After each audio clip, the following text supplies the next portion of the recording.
এখানে করলাটা আমি দেখিনি এখানটা পেকে এরকম হয়ে আছে।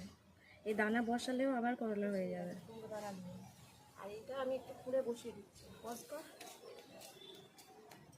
কোনো টব খালি নেই, কোথাও বসানোর জায়গা নেই, এইখানেই ধরে বেঁধে দিচ্ছি। আর 2 দিন বাদে দেখবে এইখান থেকে গাছ বেরিয়ে গেছে। এক একটা পাতা কত বড় বড় হয়েছে। এই পাতাগুলো বড়া খেতে দারুণ লাগবে। এগুলো হলো শিউলি গাছ। এই শিউলি পাতারও খুব ভালো উপকার। এই ডগগুলো এখান থেকে কেটে দিচ্ছি, আর এই ডগগুলো একদম থেকে গাছটাকে কেটে দেবো। এই গাছটাকে এইভাবেই কেটে দেবো।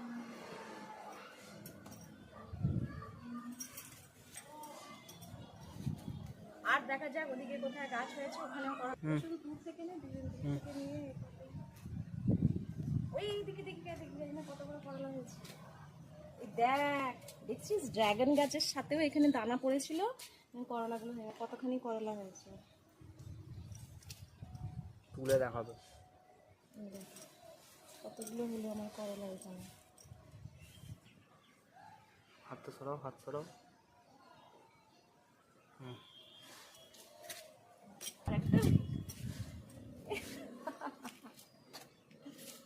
এইখানে একটা হয়েছে।